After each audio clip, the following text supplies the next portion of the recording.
أعوذ بالله من الشيطان الرجيم.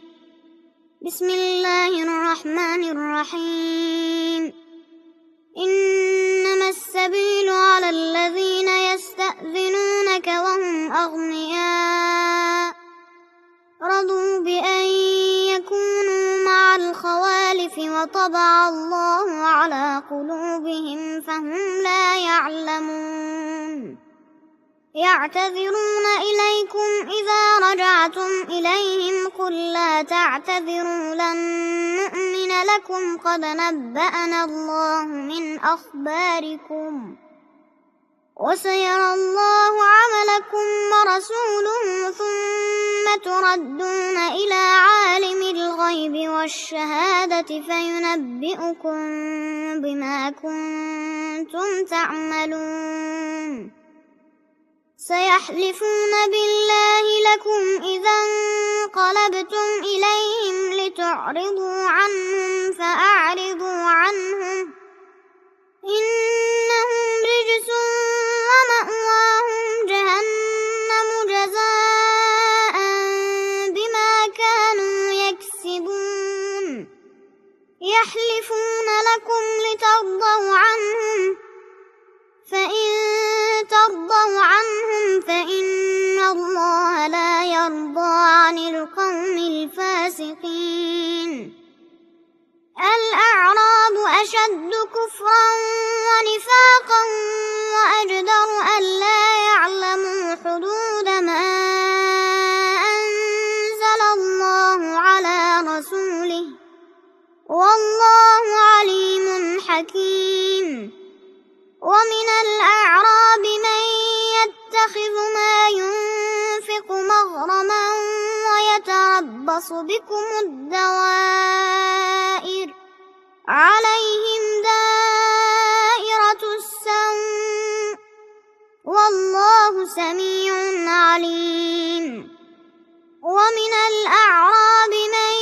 يؤمن بالله واليوم الآخر ويتخذ ما ينفق قربات عند الله وصلوات الرسول ألا إنها قربة لهم سيدخلهم الله في رحمته إن الله غفور رحيم. والسابقون الأولون من المهاجرين والأنصار والذين اتبعوهم بإحسان رضي الله عنهم ورضوا عنه وأعد لهم جنات تجري تحتها الأنهار خالدين فيها أبدا ذلك الفوز العظيم. وممن حولكم من الأعراب منافقون ومن أهل المدينة مردوا على النفاق لا تعلمهم نحن نعلمهم سنعذبهم مرتين ثم يردون إلى عذاب عظيم. وآخرون اعترفوا بذنوبهم خلطوا عملا صالحا وآخر سيئا عسى الله أن يتوب عليهم إن الله غفور رحيم. خذ من أموالهم صدقة تطهرهم وتزكيهم بها وصل عليهم إن صلاتك سكن لهم والله سميع عليم. ألم يعلموا أن الله هو يقبل التوبة عن عباده ويأخذ الصدقات أن الله هو يقبل التوبة عن عباده ويأخذ الصدقات وأن الله هو التواب الرحيم. وقل اعملوا فسيرى الله عملكم ورسوله والمؤمنون وستردون إلى عالم الغيب والشهادة فينبئكم بما كنتم تعملون وآخرون مرجون لأمر الله إما يعذبهم وإما يتوب عليهم والله عليم حكيم والذين اتخذوا مسجدا ضرارا وكفرا وتفريقا بين المؤمنين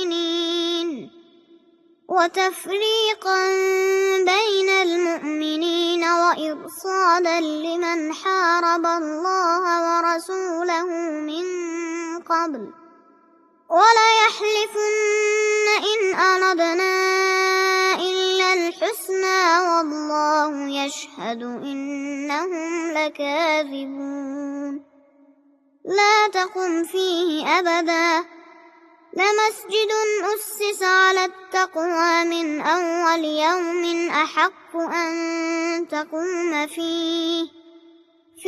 رجال يحبون أن يتطهروا والله يحب المطهرين أفمن أسس بنيانه على تقوى من الله ورضوان خير أم من أسس بنيانه على شفا جرف هار فانهار به في نار جهنم والله لا يهدي القوم الظالمين لا يزال بنيانهم الذي بنوا ريبة في قلوبهم إلا أن تقطع قلوبهم والله عليم حكيم إن الله اشترى من المؤمنين أنفسهم وأموالهم بأن لهم الجنة يقاتلون في سبيل الله فيقتلون ويقتلون وعدا عليه حقا في التوراة والإنجيل والقرآن ومن أوفى بعهده من الله فاستبشروا ببيعكم الذي بايعتم به وذلك هو الفوز العظيم التائبون العابدون الحامدون السائحون الراكعون الساجدون الآمرون بالمعروف والناهون عن المنكر والحافظون لحدود الله وبشر المؤمنين ما كان للنبي والذين آمنوا أن يستغفروا للمشركين ولو كانوا أولي قربى من بعد ما تبين لهم أنهم أصحاب الجحيم وما كان استغفار إبراهيم لأبيه إلا عن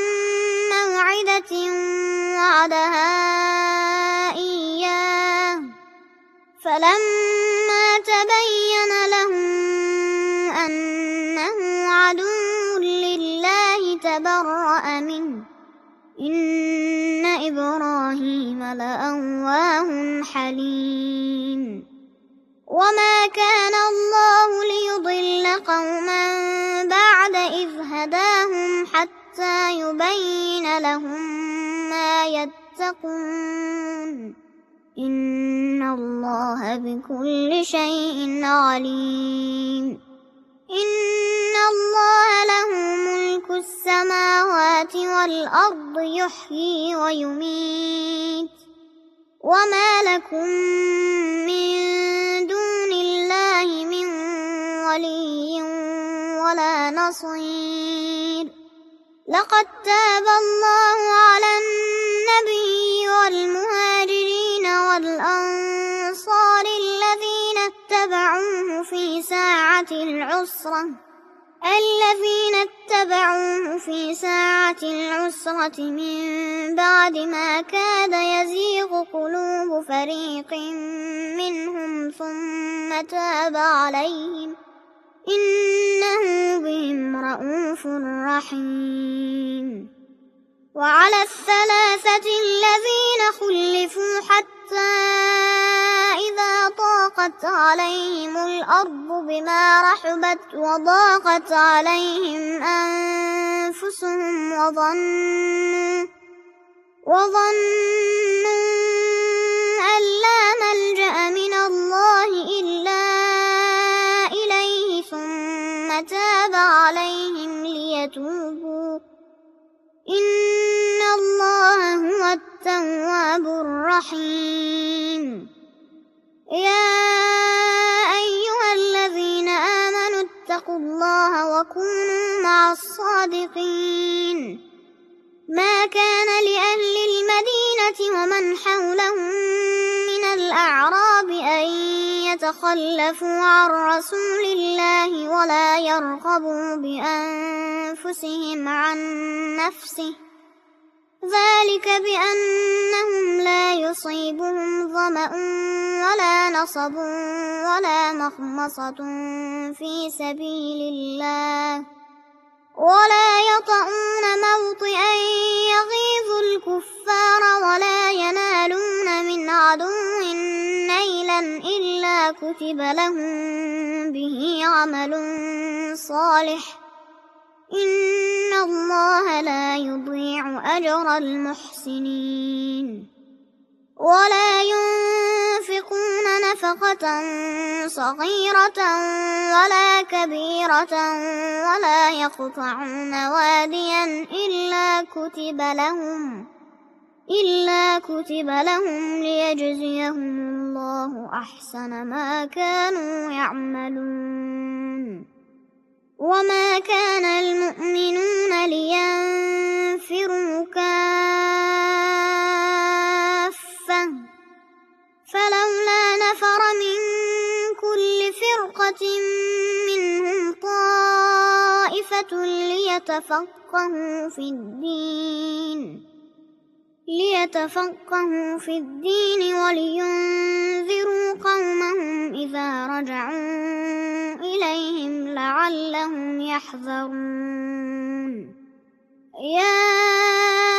أيها الذين آمنوا قاتلوا الذين يلونكم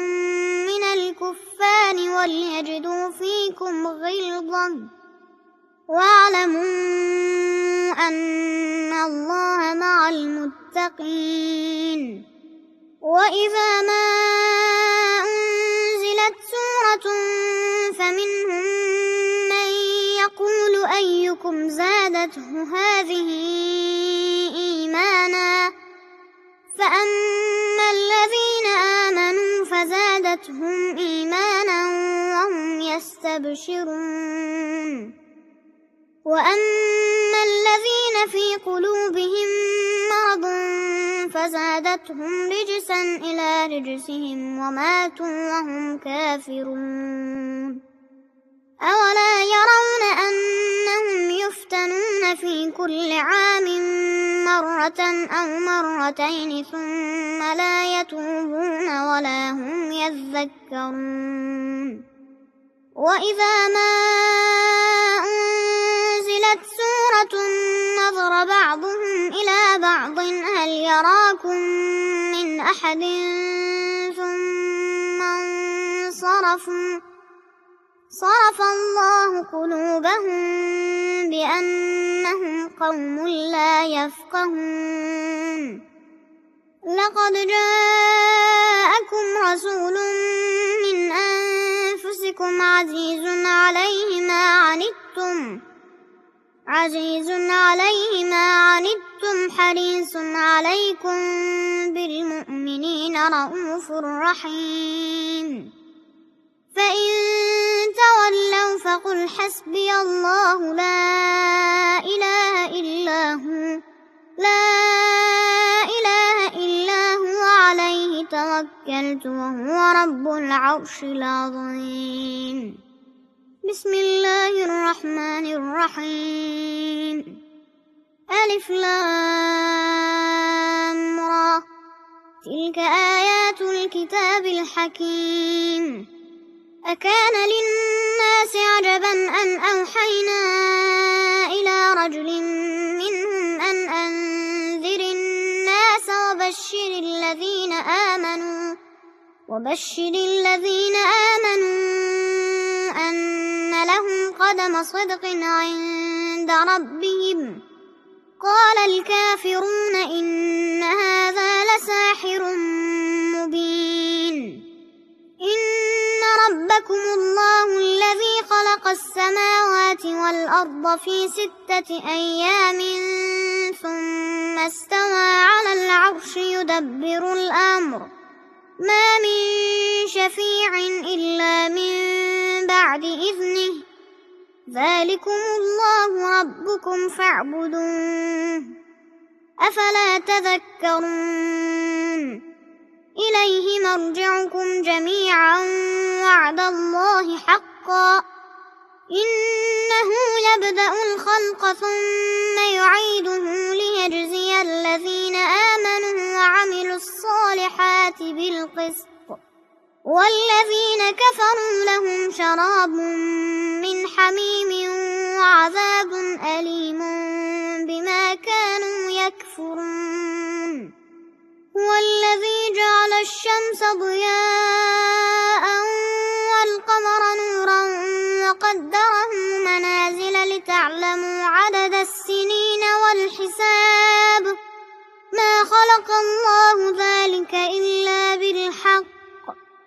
يفصل الآيات لقوم يعلمون. إن في اختلاف الليل والنهار وما خلق الله في السماوات والأرض لآيات لقوم يتقون. إن الذين لا يرجون لقاءنا ورضوا بالحياة الدنيا واطمأنوا بها والذين هم عن آياتنا غافلون أولئك مأواهم النار بما كانوا يكسبون. إن الذين آمنوا وعملوا الصالحات يهديهم ربهم بإيمانهم، تجري من تحتهم الأنهار في جنات النعيم، دعواهم فيها سبحانك اللهم وتحيتهم فيها سلام، وآخر دعواهم أن الحمد لله رب العالمين. ولو يعجل الله للناس الشر استعجالهم بالخير لقضي إليهم أجلهم، فنذر الذين لا يرجون لقاءنا في طغيانهم يعمهون. وإذا مس الإنسان الضر دعانا لجنبه أو قاعدا أو قائما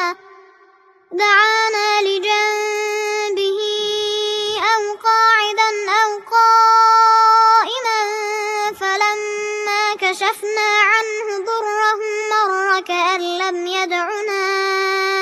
إلى ضر مسه، كذلك زين للمسرفين ما كانوا يعملون. ولقد أهلكنا القرون من قبلكم لما ظلموا وجاءتهم رسلهم بالبينات وما كانوا ليؤمنوا، كذلك نجزي القوم المجرمين. ثم جعلناكم خلائف في الأرض من بعدهم لننظر كيف تعملون، وإذا تتلى عليهم آياتنا بينات قال الذين لا يرجون لقاءنا ائت بقرآن غير هذا أو بدله قل ما يكون لي أن أبدله من تلقاء نفسي إن أتبع إلا ما يوحى إلي إني أخاف إن عصيت ربي عذاب يوم عظيم قل لو شاء الله ما تلوته عليكم ولا أدراكم به فقد لبثت فيكم عمرا من قبله أفلا تعقلون فمن أظلم ممن افترى على الله كذبا أو كذب بآياته إنه لا يفلح المجرمون ويعبدون من دون الله ما لا يضرهم ولا ينفعهم ويقولون هؤلاء شفعاؤنا عند الله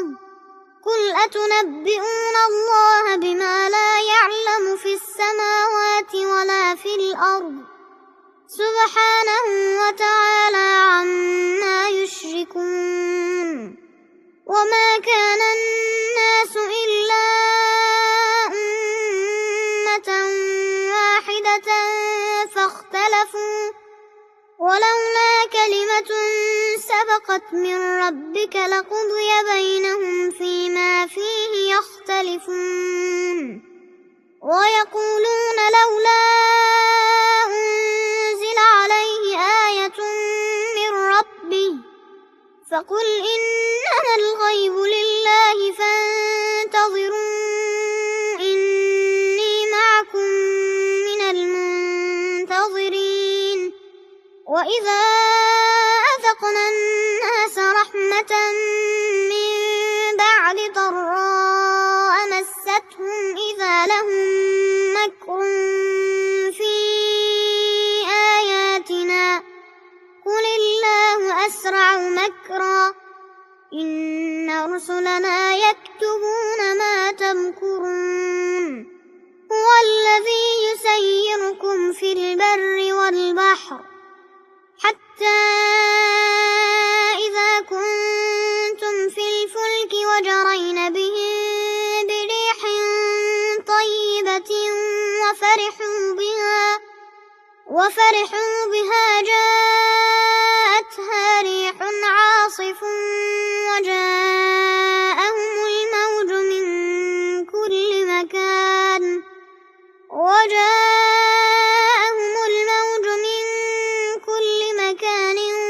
وظنوا أنهم أحيط بهم دعوا الله مخلصين له الدين لئن أنجيتنا من هذه لنكونن من الشاكرين فلما أنجاهم إذا هم يبغون في الأرض بغير الحق يا أيها الناس إنما بغيكم على أنفسكم متاع الحياة الدنيا ثم إلينا مرجعكم فننبئكم بما كنتم تعملون إنما مثل الحياة الدنيا كماء أنزلناه من السماء فاختلط به نبات الأرض مما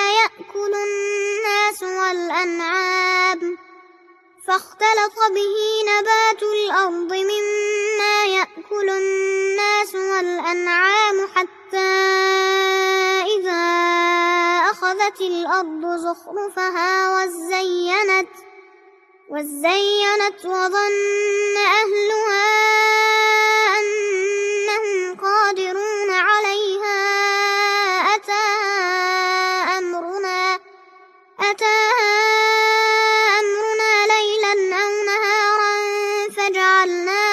حصيدا كأن لم تغن بالأمس كذلك نفصل الآيات لقوم يتفكرون والله يدعو إلى دار السلام ويهدي من يشاء إلى صراط مستقيم للذين أحسنوا الحسنى وزيادة ولا يرهق وجوههم قتر ولا ذلة أولئك أصحاب الجنة هم فيها خالدون والذين كسبوا السيئات جزاء سيئة بمثلها وترهقهم ذلة ما لهم من الله من عاصم كأنما أغشيت وجوههم قطعا من الليل مظلما أولئك أصحاب النار هم فيها خالدون ويوم نحشرهم جميعا ثم نقول للذين أشركوا مكانكم أنتم وشركاؤكم فزيّلنا بينهم وقال شركاؤهم ما كنتم إيانا تعبدون فكفى بالله شهيدا بيننا وبينكم إن كنا عن عبادتكم لغافلين هنالك تبلو كل نفس ما أسلفت وردوا إلى الله مولاهم الحق وضل عنهم ما كانوا يفترون قل من يرزقكم من السماء والأرض أم من يملك السمع والأبصار ومن يخرج الحي من الميت ويخرج الميت من الحي ومن يدبر الأمر فسيقولون الله فقل أفلا تتقون فذلكم الله ربكم الحق فماذا بعد الحق إلا الضلال فأنى تصرفون كذلك حقت كلمة ربك على الذين فسقوا أنهم لا يؤمنون قل هل من شركائكم من يبدأ الخلق ثم يعيده قل الله يبدأ الخلق ثم يعيده فأنى تؤفكون قل هل من شركائكم من يهدي إلى الحق قل الله يهدي للحق أفمن يهدي إلى الحق أحق أن يتبع أم من لا يهدي إلا أن يهدى فما لكم كيف تحكمون وما يتبع أكثرهم إلا ظنا إن الظن لا يغني من الحق شيئا إن الله عليم بما يفعلون وما كان هذا القرآن أن يفترى من دون الله ولكن تصديق الذي بين يديه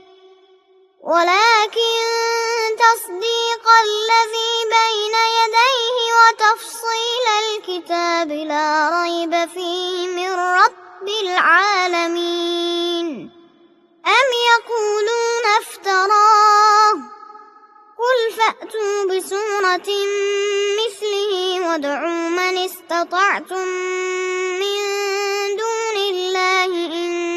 كنتم صادقين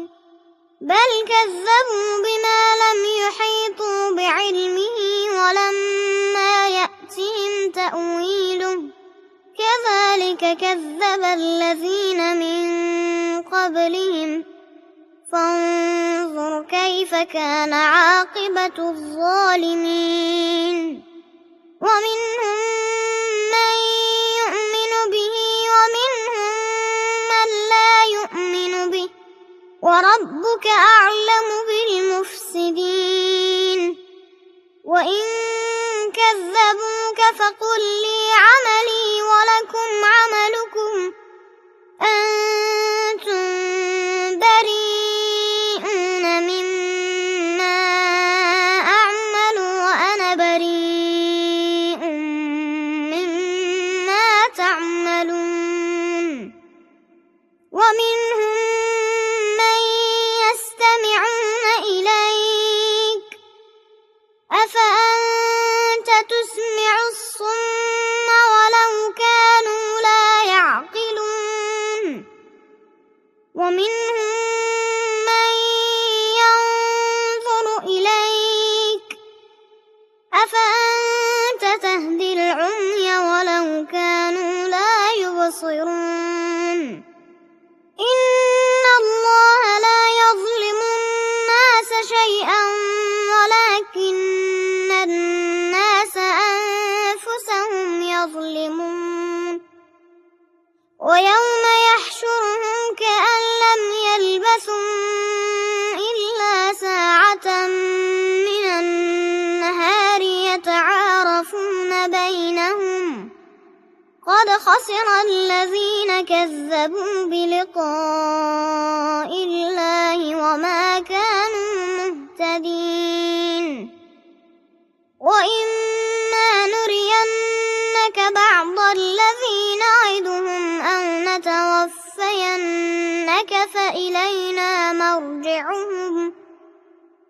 فإلينا مرجعهم ثم الله شهيد على ما يفعلون ولكل أمة رسول فإذا جاء رسولهم قضي بينهم بالقسط وهم لا يظلمون ويقولون متى هذا الوعد إن كنتم صادقين قل لا أملك لنفسي ضرا ولا نفعا إلا ما شاء الله لكل أمة أجل إذا جاء أجلهم فلا يستأخرون ساعة ولا يستقدمون قل أرأيتم إن أتاكم عذابه بياتا أو نهارا ماذا يستعجل منه المجرمون أثم إذا ما وقع آمنتم به الآن وقد كنتم به تستعجلون ثم قيل للذين ظلموا ذوقوا عذاب الخلد هل تجزون إلا بما كنتم تكسبون ويستنبئونك أحق هو قل إي وربي إنه لحق وما أنتم بمعجزين ولو أن لكل نفس ظلمت ما في الأرض لافتدت به وأسروا الندامة لما رأوا العذاب وقضي بينهم بالقسط وهم لا يظلمون ألا إن لله ما في السماوات والأرض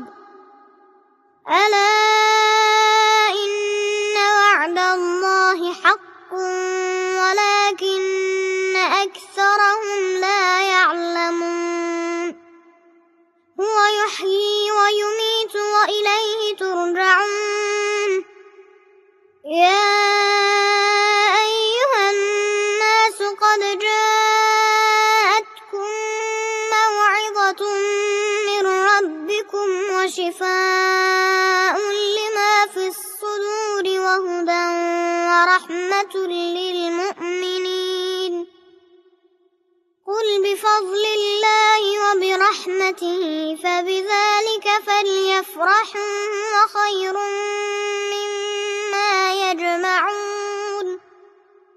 قل أرأيتم ما أنزل الله لكم من رزق فجعلتم منه حراما وحلالا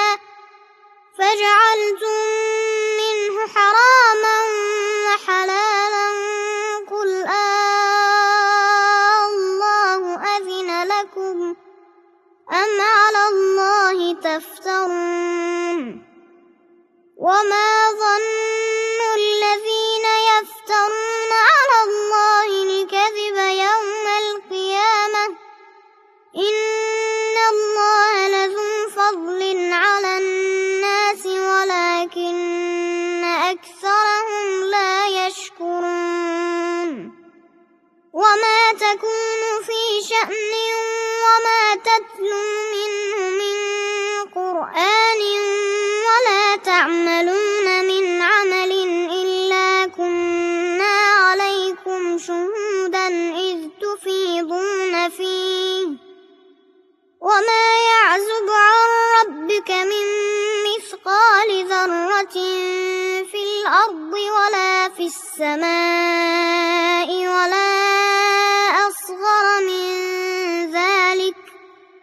ولا أصغر من ذلك ولا أكبر إلا في كتاب مبين ألا إن أولياء الله لا خوف عليهم ولا هم يحزنون الذين آمنوا وكانوا يتقون لهم البشرى في الحياة الدنيا وفي الآخرة لا تبديل لكلمات الله ذلك هو الفوز العظيم ولا يحزنك قولهم إن العزة لله جميعا هو السميع العليم ألا إن لله من في السماوات ومن في الأرض وما يتبع الذين يدعون من دون الله شركاء إن يتبعون إلا الظن وإن هم إلا يخرصون هو الذي جعل لكم الليل لتسكنوا فيه والنهار مبصرا إن في ذلك لآيات لقوم يسمعون قالوا اتخذ الله ولدا سبحانه هو الغني له ما في السماوات وما في الأرض إن عندكم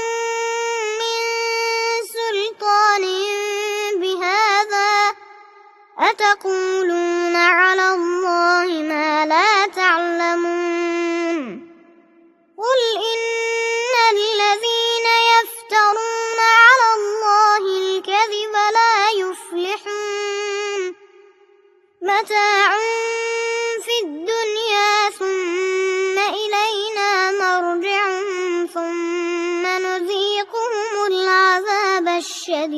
بما كانوا يكفرون واتل عليهم نبأ نوح إذ قال لقومه يا قوم إن كان كبر عليكم مقامي وتذكيري بآيات الله فعلى الله توكلت فأجمعوا أمركم وشركاءكم ثم لا يكن أمركم عليكم غمة ثم اقضوا إلي ولا تنظرون فإن توليتم فما سألتكم من أجر إن أجري إلا على الله وأمرت أن أكون من المسلمين فكذبوه فنجيناه ومن معه في الفلك وجعلناهم خلائف وأغرقنا الذين كذبوا بآياتنا فانظر كيف كان عاقبة المنذرين ثم بعثنا من بعده رسلا إلى قومهم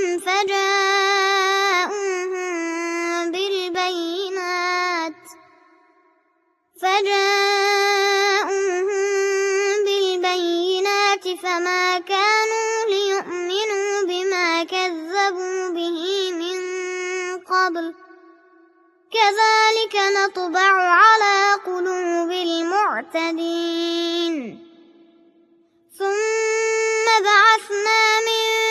بعدهم موسى وهارون إلى فرعون وملئه بآياتنا فاستكبروا وكانوا قوما مجرمين فلما جاءهم الحق من عندنا قالوا إن هذا لسحر مبين قال موسى أتقولون للحق لما جاءكم أسحر هذا ولا يفلح الساحرون قالوا أجئتنا لتلفتنا عما وجدنا عليه آباءنا وتكون لكما الكبرياء في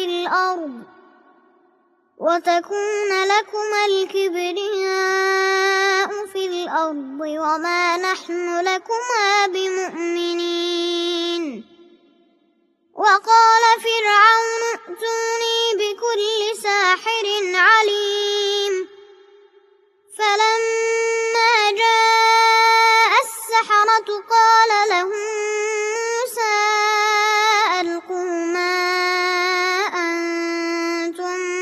ملقون فلما ألقوا قال موسى ما جئتم به السحر إن الله سيبطله إن الله لا يصلح عمل المفسدين ويحق الله الحق بكلماته ولو كره المجرمون فما آمن لموسى إلا ذرية من قومه على خوف من فرعون وملئهم أن يفتنهم وإن فرعون لعال في الأرض وإنه لمن المسرفين وقال موسى يا قوم إن كنتم آمنتم بالله فعليه توكلوا إن كنتم مسلمين فقالوا على الله توكلنا ربنا لا تجعلنا فتنة للقوم الظالمين ونجنا برحمتك من القوم الكافرين. وأوحينا إلى موسى وأخيه أن تبوأ لقومكما بمصر بيوتا واجعلوا بيوتكم قبلة وأقيموا الصلاة وبشر المؤمنين. وقال موسى ربنا إنك آتيت فرعون وملأه زينة وأموالا في الحياة الدنيا ربنا ليضلوا عن سبيلك ربنا اطمس على أموالهم واشدد على قلوبهم فلا يؤمنوا حتى يروا العذاب الأليم. قال قد أجيبت دعوتكما فاستقيما ولا تتبعان سبيل الذين لا يعلمون. وجاوزنا ببني إسرائيل البحر فأتبعهم فرعون وجنوده بغيا وعدوا حتى إذا أدركه الغرق قال آمنت أنه لا إله إلا الذي آمنت به بنو إسرائيل وأنا من المسلمين. الآن وقد عصيت قبل وكنت من المفسدين فاليوم ننجيك ببدنك لتكون لمن خلفك آية وإن كثيرا من الناس عن آياتنا لغافلون. ولقد بوأنا بني إسرائيل مبوأ صدق ورزقناهم من الطيبات فما اختلفوا حتى جاءهم العلم إن ربك يقضي بينهم يوم القيامة فيما كانوا فيه يختلفون. فإن كنت في شك مما أنزلنا إليك فاسأل الذين يقرؤون الكتاب من قبلك لقد جاءك الحق من ربك فلا تكونن من الممترين.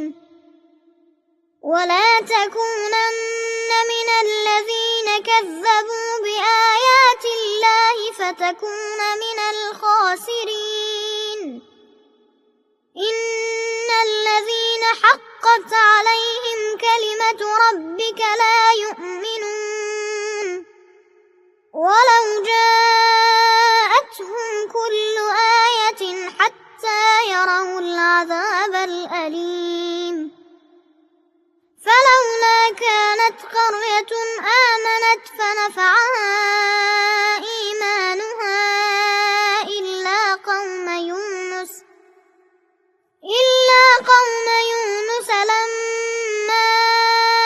آمنوا كشفنا عنهم عذاب الخزي في الحياة الدنيا ومتعناهم إلى حين. ولو شاء ربك لآمن من في الأرض كلهم جميعا أفأنت تكره الناس حتى يكونوا مؤمنين. وما كان لنفس أن تؤمن إلا بإذن الله ويجعل الرجس على الذين لا يعقلون. قل انظروا ماذا في السماوات والأرض وما تغني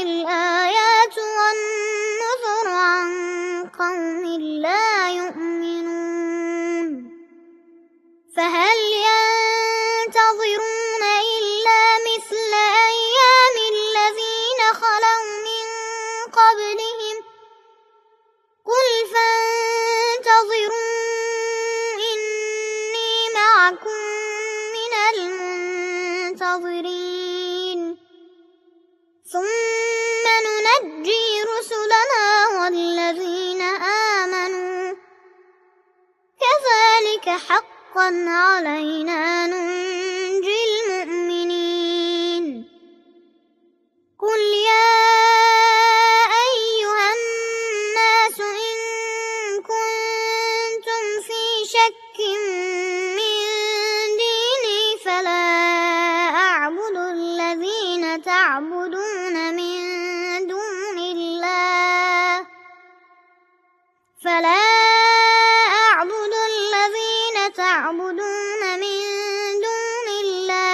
ولكن أعبد الله الذي يتوفاكم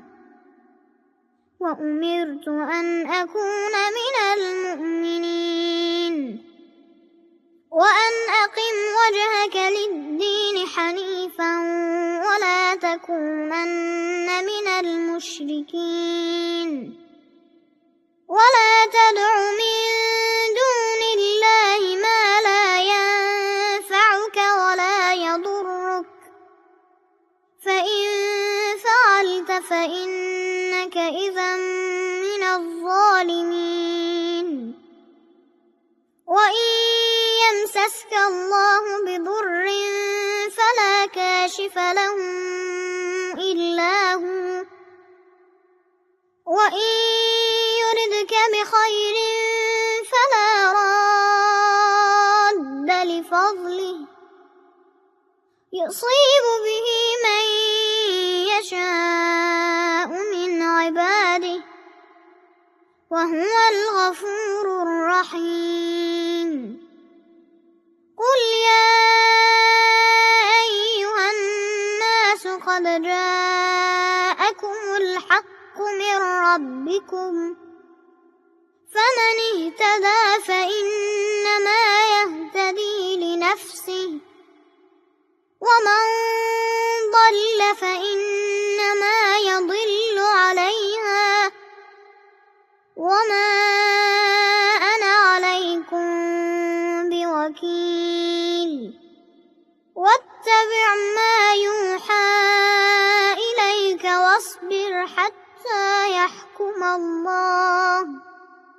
وهو خير الحاكمين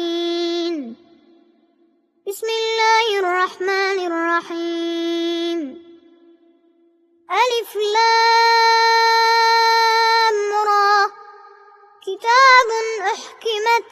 آياته ثم فصلت من لدن حكيم خبير ألا تعبدوا إلا الله إنني لكم منه نذير وبشير وأن استغفروا ربكم ثم توبوا إليه يمتعكم متاعا حسنا إلى أجل مسمى ثم توبوا إليه يمتعكم متاعا حسنا إلى أجل مسمى ويؤت كل ذي فضل فضلا وإن تولوا فإني أخاف عليكم عذاب يوم كبير إلى الله مرجعكم وهو على كل شيء قدير ألا إنهم يثنون صدورهم ليستخفوا منه ألا حين يستغشون ثيابهم يعلم ما يسرون وما يعلنون إنه عليم بذات الصدور صدق الله العلي العظيم.